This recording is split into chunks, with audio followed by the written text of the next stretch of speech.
मेरे को मिल जाए। मेरा काम है, स्मोक क्यों कर रहे हैं आप यहाँ पे? स्मोक फेंकिए, स्मोक फेंकिए आप।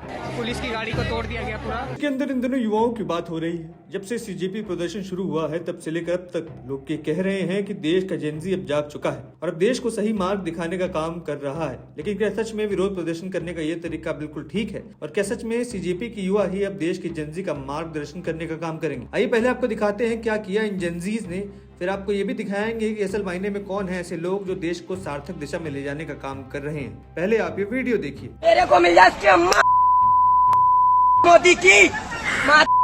बहुत सही, बहुत सही। एक नंबर। क्या मैं अकेले तेरे को? ये क्या मतलब है? आप मेरा हटाइए। काम है, स्मोक क्यों कर रहे हैं आप यहाँ पे? स्मोक फेंकिए, क्या काम है? स्मोक फेंकिए आप। इसमें सिगरेट फेंक दीजिए। आधे स्मोक कर रहे हो यहाँ पे आके, प्रोटेस्ट कर रहे हो। पुलिस की गाड़ी को तोड़ दिया गया पूरा।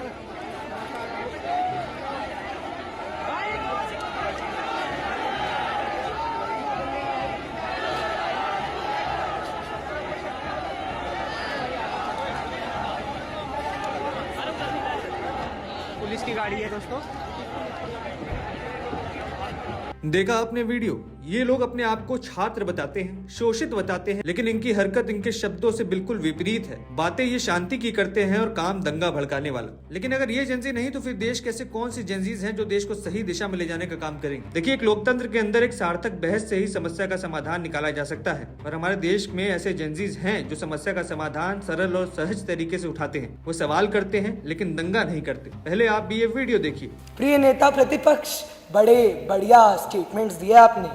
एक छोटी सी बात कहूँगा, हाँ एक छोटी सी बात कहूँगा, थोड़ा धैर्य से सुनिएगा, बीच में दोबारा मत बोलिएगा।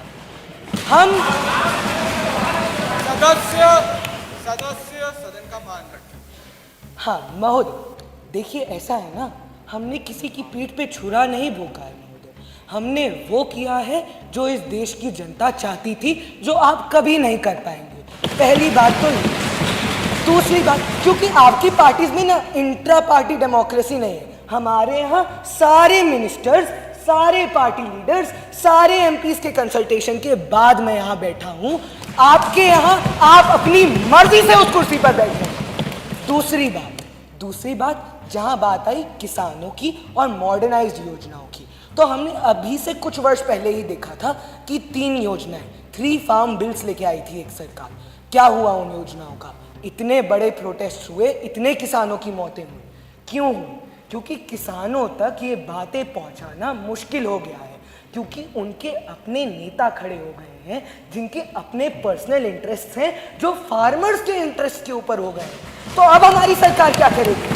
हम उन नेताओं के इंटरेस्ट नहीं पूरे होने देंगे, लेकिन हमें अपने किसान का इंटरेस्ट तो पूरा करना है। ये हम कैसे करेंगे? हम किसान को डायरेक्ट बेनिफिशियरी बनाएंगे। हम डायरेक्टली फायदा सरकार से किसान तक पहुंचाएंगे, बिचौलियों को खत्म करेंगे। अब हाँ, बात ये आती है, जैसे कि हमारे मिनिस्टर ने इतनी सारी चीजें लिस्ट करी, अब उसको एक एक करके स्टेप बाय स्टेप इंप्लीमेंट कर सकते हैं। जैसे आपने कहा कि नीति आयोग ने अभी 2 योजनाओं पर डेटा दिया है और उन योजनाओं का डेटा हम स्वीकार नहीं कर रहे। अरे महोदय, ऐसा नहीं है, बिल्कुल स्वीकार कर रहे हैं महोदय, बिल्कुल स्वीकार करेंगे। हमारा ही आयोग है, क्यों नहीं स्वीकार करेंगे? पर किसी भी चीज़ का इम्प्लीमेंटेशन ना स्टेप बाय स्टेप होता है महोदय। जैसे एक सीढ़ी चढ़ेंगे, फिर दूसरी सीढ़ी चढ़ेंगे, फिर हमारे देश का किसान सबसे बड़ा, फिर हमारा देश सबसे बड़ा, फिर हम दुनिया की सबसे बड़ी इकॉनमी, फिर हम दुनिया का सबसे बड़ा डिफेंस, और फिर हमारी सरकार हमारे देश को इस दुनिया की तकदीर पर रखकर दिखाएगी। मैं मानती हूँ जब इम्तिहान बिकने लगते हैं तब सिर्फ क्वेश्चंस पेपर लीक नहीं होते, भारत के नौजवानों का भरोसा भी लीक होता है उसके साथ। और ये हमारा फ़र्ज़ बनता है कि इस भरोसे को वापस लौटाया जाए। इसलिए हम रिफॉर्म्स लाएंगे। हर एग्जामिनेशन सेंटर का मैंडेटरी टेक्निकल ऑडिट होगा, end to end security protocols को और मजबूत किया जाएगा। बायोमेट्रिक वेरिफिकेशन और रियल टाइम मॉनिटरिंग से मैल प्रैक्टिस को मिनिमम किया जाएगा। और अगर किसी स्टूडेंट के साथ इनजस्टिस होती है तो time bound grievance redressal ensure किया जाएगा, because according to me justice delayed is justice denied. महोदय, मेरी जिम्मेदारी किसी सिस्टम को डिफेंड करने की नहीं है। मेरी जिम्मेदारी हर उस युवक, उस स्टूडेंट के लिए है जो पूरे साल मेहनत से, ईमानदारी से पढ़ाई करता है और एंड में उसका रिजल्ट ये आता है। मैं अंत में सदन से ये कहूँगी कि इस सदन में डिग्री की कीमत तब तक नहीं हो सकती जब तक मेहनत की हिफाजत ना हो, और मैं इस सदन को यकीन दिलाती हूँ अब फैसला सिफारिश का नहीं, सिर्फ मेहनत का होगा।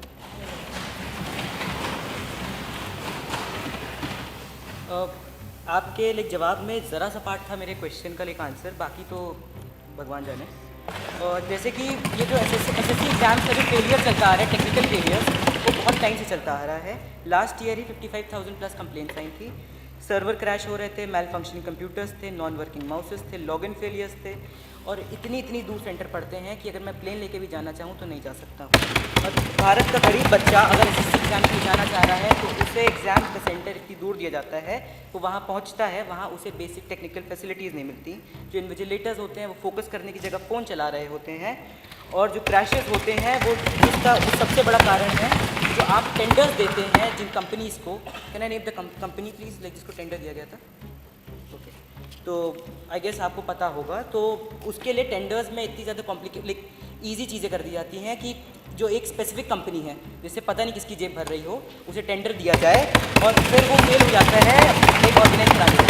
तो इसका मतलब आप जो टेंडर बांटते हैं फॉर द कंडक्टिंग बॉडीज़, वो भी बहुत बेकार है।